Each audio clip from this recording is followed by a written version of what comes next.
It appears that Foolio's group is not at all accepting of his demise.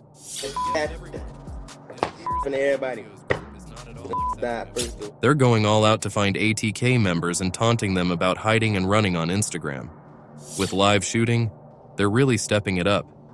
Keep an eye out as we reveal the heinous and bizarre activities that Foolio's associates have been involved in, as well as the tremendous motivation underlying their desire for vengeance. Foolio's associates seeking retribution. Talk about Foolio's affiliates preparing to exact revenge for his murder is rife on the streets. His team has been deeply scarred by the sad demise of the budding star, and they are now prepared to avenge him. One of the people spearheading the effort, who has made a point of expressing his desire for vengeance. He has been publicly criticizing Yungeen and a TK on live streams, implying that retaliation is imminent. For those who are unaware, ller, whose real name is Lorraine Odlanta Span, is a rapper from Jacksonville who has become well known in the rap scene for his unique sound and exciting energy. He made his music debut in September 2021 with hits including Walk Jumper and Get Down. His music is unpolished and honest, with catchy sounds and lyrics that speak to his upbringing and personal experiences. lller's serious legal problems support his street cred. He has a history of legal run-ins, including a well-known court appearance on July 5, 2023, when he entered a not guilty plea to gun-related charges. Beyond music, ller and Foolio shared a special affinity. Growing up together in the rough Jacksonville rap environment, they were like brothers. Their devotion and common hardships were evident as they hustled across the city and dropped hits like Get Down. The murder of Foolio struck close to home, personalizing the loss and intensifying his need for retribution. Hasn't kept quiet since the catastrophe. He has been a constant presence on social media, criticizing Yungeen Ace and the ATK group and announcing his intention to exact revenge. Ain't gonna die. Been stepping on these man. Yeah, still happening to everybody.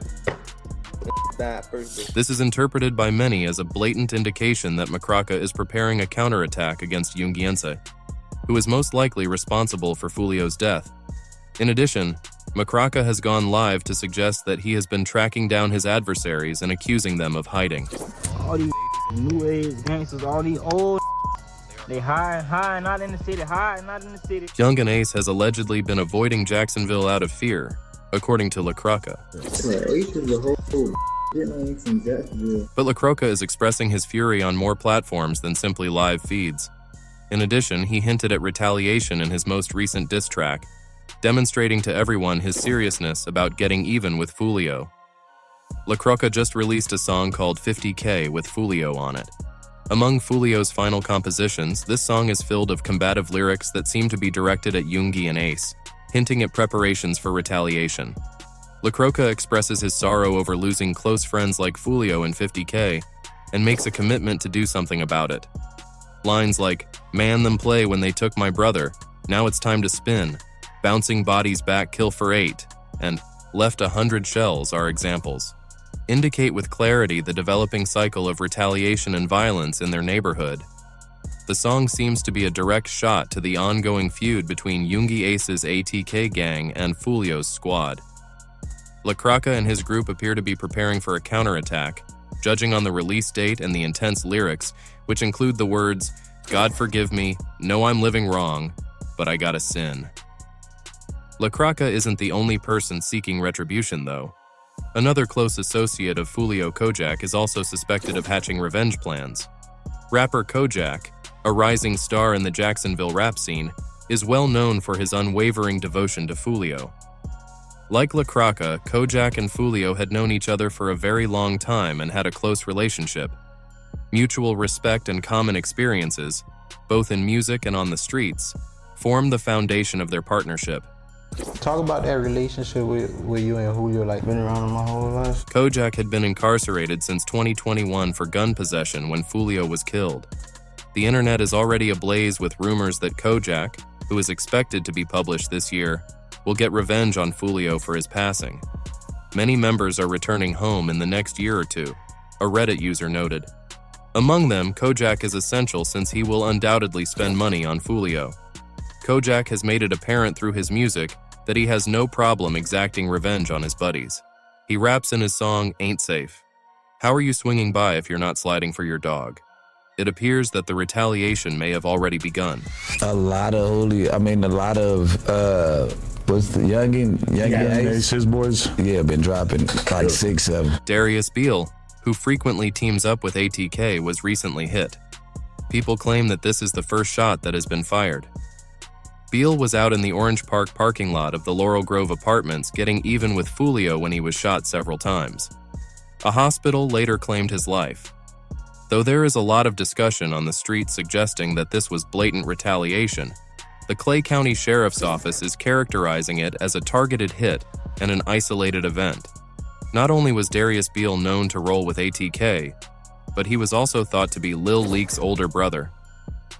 One big pain in the side was Lil Leak, a member of the 1200 gang. The most startling episode that intensified Lil Leak's feud with his fiancée included Baby and Boob. In Foolio's vehicle, Boob, Baby, and a friend were traveling to a petrol station on April 30th, 2020. Shots cracked open as they came to a stop at a crossroads. Boob attempted to flee as her pal let out a terrified scream. 3 blows were delivered to her. 3 bullets caused her to lose 1 finger, 1 grazed her skull, and 1 stuck in her knee. In the song "I Don't Smoke Kendra," Foolio was made fun of by Spina Ben, a well-known ATK member, who made fun of Boob and Baby's wounds. Leak was purportedly the shooter. Soon after, Leak was slain, and it appears that Beal's murder is the latest in the circle of retaliation. It was as a result of this cycle of violence that Foolio met his horrific demise on June 23, 2024. On that particular day, Foolio and his group made the decision to show up by booking a weekend Airbnb in Tampa. They were all set to enjoy a wild time until Foolio made a deadly error. His operations had all the information they needed to find him when he shared an open invitation to his pool party on his Instagram feed. The opposition did not hesitate to act. They located him and prepared an ambush outside the Holiday Inn in Tampa. The video captured in the common parking area of a Tampa Hilton and Holiday Inn is really frightening. 3 gunmen were seen in the video sneaking near the hotel. 2 of them had rifles and 1 had a handgun. The suspects were also seen on camera approaching Foolio's vehicle, which was parked outside the hotel. They opened fire, showering the car with bullets out of nowhere. As the automobile drove away, Foolio, who was seated in the front passenger seat, attempted to flee, but the gunshots continued. Foolio lost his life in their well-planned ambush, while the other 3 people in the car fought for their own. Police then identified Alicia Andrews, Isaiah Chance, Sean Gathright, Rashad Murphy, and Davion Murphy as Foolio's murders. Using phone logs, license plate readers, and video from the incident, detectives were able to locate 2 cars and connect them to the suspects. The cops moved in to make the arrest after connecting the evidence to the accused. Sean Gathright was the first person taken into custody. Open the car door! Let me see your hands! Keep coming. Keep coming. Keep coming. Walk back to me. There was Isaiah Chance Jr. next on the list. Officers carrying big weapons showed up at his house in the middle of a downpour. Isaiah Chance, this is the Jacksonville Sheriff's Office here in your front driveway. We have a warrant for your arrest. Come to your front door with nothing in your hand. At the same place, Alicia Andrews was also taken into jail following the arrest of Isaiah Chance. Keep walking. Keep walking. Now turn around. Put your hands behind your back. The final person to be arrested after eluding capture for several days was Rashad Murphy. The Collins Preserve Apartments, which are tucked between I-295 and Collins Road, were the source of a tip that led to his arrest. They defeated him by working together with the fully activated U.S. Marshals Service. At least one suspect is still at large. The police disclosed that the individuals who had been detained were part of the infamous ATK gang, as well as 1200. It's found that the shooters are members of or affiliated with rival gangs of Jones that go by ATK and 1200. The flame of retribution among Foolio's allies has only been stoked by this news. However, Foolio's group, known as KTA, is motivated by more than just his passing. Many of their members are said to have been eliminated in a bloody battle by ATK members over the years. ATK kills KTA members. The lethal competition that has grown more intense over time is the source of the conflict between ATK and KTA. Similar to the notorious rap war between the East and West Coasts in the 1990s, this beef has caused tragedy and bloodshed in Jacksonville. The two main protagonists in the conflict are Julio Foolio of KTA and Yungeen of ATK. The murder of Julio Foolio's cousin Zion Brown in May 2017 marked a terrible turning point in the hostility between these gangs. On May 27, 2017, Zion was sleeping at home with his 16-year-old sister and 4 other children in the wee hours of the morning. Everyone woke up with a loud crash coming from the kitchen. They ran to the living room and discovered that a boulder had broken the sliding glass door. Shots fired out of nowhere, sending everyone running for safety. With a revolver in hand, a guy subsequently identified as Sh00ting, also known as DeAndre Thomas, entered the living room and fired several times, killing Zion and wounding his sister. This vicious killing sparked a series of counterattacks. Yungeen became a target, and in June 2018 he managed to escape a gunshot that killed his brother and 2 other friends. Yungeen and Ace received 8 hits. Once in the hand. Yeah. Once in the hand, one in my arm and shit. The rest of them, I got grazed in my back, but I got shot 6 times in my butt. This incident simply served to fuel the rivalry. By making fun of the killings on social media, Foolio fanned the flames and made the streets even icier. When important members of Foolio's KTA were eliminated, the violence continued to escalate. Adrian Gaynor Jr., also referred to as Bibby, passed away, and his loss was one of the worst blows. Bibby was Foolio's younger brother, age 16, and he was in the KTA because of his brother's influence. Bibby, who was born and reared in Jacksonville, Florida, had a promising future. He was an honor roll student, a music enthusiast, and had lofty aspirations at the age of 16. He was a bright young man with a lot of promise and drive, even in spite of his engagement with KTA. Bibby's bright future, however, was cruelly cut short on February 25, 2019. Violence struck that afternoon as he was leaving the Grand Park Education Center after his classes. According to eyewitnesses, a gray or silver Nissan Maxima belonging to well-known ATK member K. Juan and his affiliate Whitaker drove to the Hilltop Village apartment complex. After parking, they lay in wait for perhaps 20 minutes. Kay and Whitaker moved when they saw Bibby and another person, Pratt, beneath a gazebo. With a long AR-style rifle in hand, Whitaker pursued Pratt, while Kay Sue pursued Bibby with an AR pistol. Kay Sue started shooting as Bibby was running, finally causing Bibby to stumble. Kay Sue moved up close to Bibby and shot him in the back of the head or neck, killing him. Whitaker and Kay Sue finished their grueling chore, got back in their car, and drove away. Kay-So turned to social media following the murder and shared a number of images and videos in which he appeared to boast about killing Bibby. But the disrespect didn't end there. According to reports, Kay-So and the ATK team did all in their power to desecrate Bibby's cemetery and tease his family whenever they had the chance.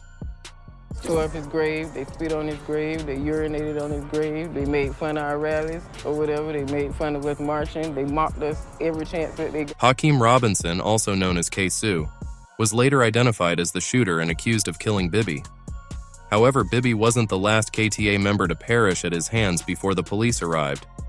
Lil Buck, another KTA affiliate, A victim was shot here in the head. Multiple people on scene telling me they heard at least 6 gunshots. It's a very sad scene out. Lil Buck stopped by Jacksonville's Dames Point Plaza shopping center on January 15, 2020, to pick up some supplies. He had no idea that Kay-So and his group were following him from the start. The ATK hitters sensed their opportunity as Lil Buck left the store. With an assault rifle in hand, Kay-So allegedly leaped out of the car and unleashed his fury on Lil Buck. Lil Buck was instantly killed by the quick and severe blow. Everyone in the vicinity went into a frenzy as the sound of gunfire tore through the retail center. But the mayhem didn't stop there. Unbelievably, a nearby off-duty police officer witnessed the entire incident. The cops started chasing the gunman right away, and did so for several blocks. But the gunmen were able to distract him, if only briefly. The escape was far from easy. Shortly after escalating the pandemonium at the scene, the suspects crashed their car. They were seen on surveillance footage jumping across yards in a desperate attempt to get away. According to reports, Sue and Barner forced their way into a woman's house and held her captive while they got dressed. The need for law enforcement has increased as a result of this desperate action. The suspects were last seen leaving the house after changing into a red or orange car, which was thought to be a Dodge Challenger or Charger. Rico Osama is another well-known KTM member whose life was purportedly taken by the ATK gang. In Jacksonville, December 12, 2022, the day began as any other.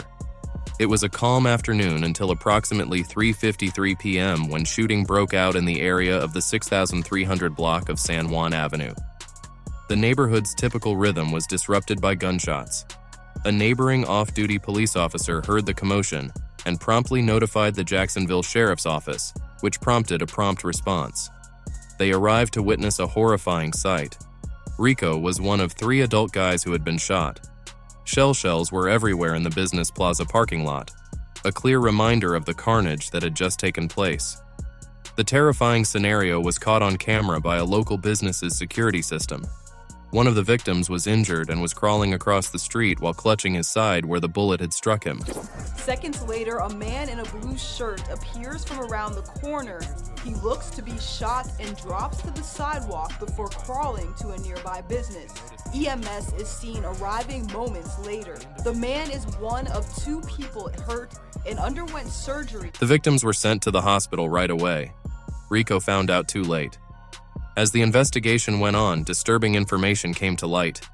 CCTV evidence suggested that there was a lone shooter wearing all black who may have been engaged in a foot pursuit just prior to the shooting. A major manhunt was launched after seeing this disguised person leave the scene on foot. The case remains unresolved as no arrests were made in connection with the murder, despite all efforts. Foolio's affiliates have been driven insane with thirst for vengeance by all of these KTA member fatalities. The desire for vengeance has grown as a result of ATK members intentionally stirring the pot by making fun of Foolio's death and taking credit for it. How Foolio's murder was claimed by ATK. ATK members have publicly taken credit for Foolio's murder and have mercilessly mocked it since his passing. Shortly after Foolio's passing was announced, Yungeen Ace released a diss rap titled Do It. Though everyone was talking about the song's topic, the timing alone raised some questions. Do It's lyrics were full of images that subtly took responsibility for the murder, while openly mocking Foolio's passing. These are tented in every car I drive. Rentals with killers and choppers in them, and eye thefts. As we stand on business, catch his and do his, you know he finished, flip his and smoke his. Sent a chilling message that was evident. The blatant display of disdain simply served to fan the flames of retaliation among Foolio's supporters, escalating the already brutal and violent conflict between ATK and KTA. The song's hook is Ace supposedly giving the order to hit Foolio. Ace raps, "I don't even call him by his name," in an arrogant tone. Let's do it. Lil do it, as I call him. Say they got the low, and let's give them a call. Do it, I told them. Execute it. I am not sparing. If we go into it, it's on sight. Come on over here. Do it. He and his infant. He does it with his. Oh, go do it with his mother. Oh, this money-making thing works. The intensity of the song is elevated to a new level by the images for Do It. The footage, which uncannily resembles the events surrounding Foolio's murder, depicts masked individuals shooting a man in what appears to be a hotel parking lot. Many people think Yungeen Ace is implying that he was involved in the murders because of these striking similarities. Do It was not Yungeen Ace's only diss tune, which further compounded matters. He then added 2 more. Ace returned a few days after releasing Do It with a new song titled Game Over. Yungeen and Ace don't hold back in Game Over, bringing up Foolio's demise multiple times in explicit terms.